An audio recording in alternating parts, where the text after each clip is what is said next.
Hello FMEA members, my name is Steve Kelly. I'm president of the Florida Music Education Association. Thank you for taking a few minutes to listen to me. I would like to talk to you about any number of issues and events that we are dealing with now within our organization and within our profession here in Florida. I understand your fears, your anxieties, your anger, your confusion about what is happening in your life right now, especially in your music classes. I share those in my own classes that I teach every day myself. But I'm here to tell you some things that I think that will help you as you plan forward with your students and with your programs. First of all, the question I get asked every single day: are we going to have a conference face-to-face in Tampa in January? Right now, yes we are. Yes we are. I know you might be saying, why? Well, there are so many variables that come into play with this. For example, will schools allow teachers to travel? Will schools allow students to travel to all state ensembles or performing ensembles? Will the hotels work with us? Will TCC be able to accommodate us? Even the mayor of Tampa has gotten involved with this. There are just so many variables. But I promise you, the one thing that I will not sacrifice is the health and safety of our teachers and our students. That will be our primary concern in the decision that we make. If we do not have a face-to-face conference, we're going to have a virtual conference. We're committed to that. This is plan B, and I think it's a really viable plan. All the components will be participating in this. Our all-state ensembles will have a place in this. Our performing ensembles that have been invited will have a place in this. Our keynote speakers will have a place in this. In other words, it's going to be as good as a virtual conference can possibly be. So, what does that mean? We are trying our best to keep music in music education, to not allow music classes to be demoted or reduced to paper and pencil packets being sent home, to after-school clubs. We're trying to keep music as much as possible as a part of every student's experience every single day. That's why students join music, to not write down things on pieces of paper, but to play their instruments and to sing in whatever capacity it is. And yes, that does require that we think differently about what we do, to think really crazy sometimes as to what we do. But we can keep music in music education, and FMEA is committed to that. Like I said, we intend to have our all-state ensembles. We want to encourage students to strive to achieve that kind of level of musicianship and artistry. We want to encourage teachers to get involved with making music in so many different ways to help those students to achieve that award. Even if we have a virtual ensemble, there will be a place for our all-state students. We're going to offer master classes. We're going to offer conversations with conductors, for example. So there will be a place for our all-state students in all aspects. We will recognize those students and we'll recognize those teachers for the success that they've had. You know, I really want you to start thinking about what your music program is going to look on the other side of COVID. And there will be another side of COVID. This is only temporary, what we're going through.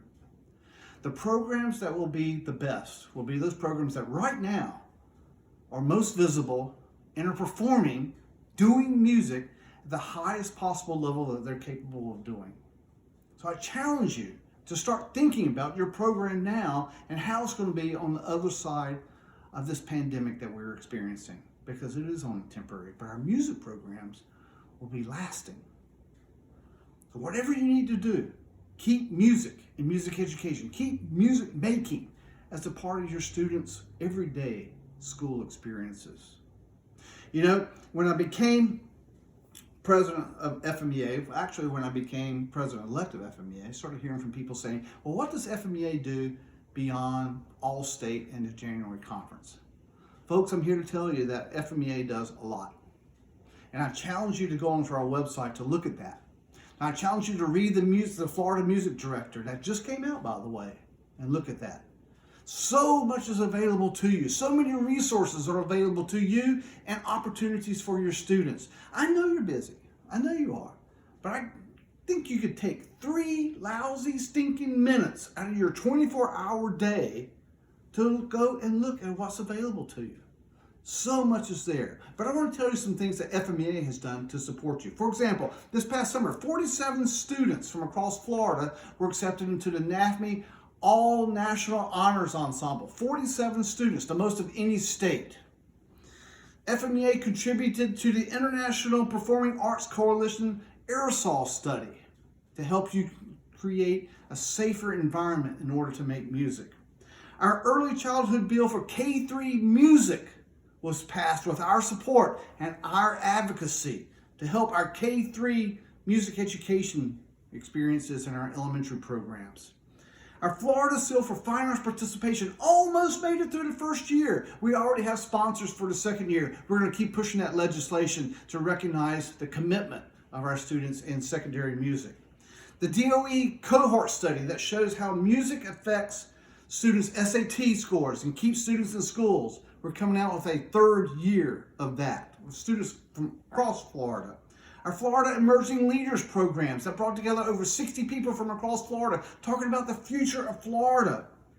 FMEA was awarded the largest membership award by NAFME, recognizing FMEA as the largest MEA in the country this past summer, recognizing the value that our members see in being a member of Florida Music Education Association. There's so much more, but we simply can't do it alone. We need your help. You need to be the best advocate for your program. You need to stand up and say, this is what I do. This is what I contribute. This is what my students achieve. This is how our program helps every student in our school and contributes to the complete education of every student in that school. You can do this, and FMEA will be there with you. We are there to help you achieve the kinds of things that you can do. Now, I know we don't win all of the issues. We don't win all of the kinds of things that we'd like to win, but we also don't give up. And I challenge you to not give up in these challenging times. FMEA can do so much more for you. FMEA can help you, but we need your help. Listen, I know there's so much more that needs to be done. And I know there's such a challenging times. Every day I have to reinvent how I teach my own classes. I get it. I'm there with you. I understand your anxiety, your frustrations, your fears, your confusion, your anger. I get that. At the same time, we have to remember why we became music teachers. And that's keeping the focus on our students. Our students are the most important. Don't give up on our students. Don't give up on your program. And please, don't give up on the FMEA. We're here to help you. If I can help you or the organization can help you, please contact us. Because together, we can keep music and music education, and we can make music education even stronger than it ever was on the other side of COVID. Thank you. Be safe, be well, and thank you for your dedication and commitment to music education across the state of Florida.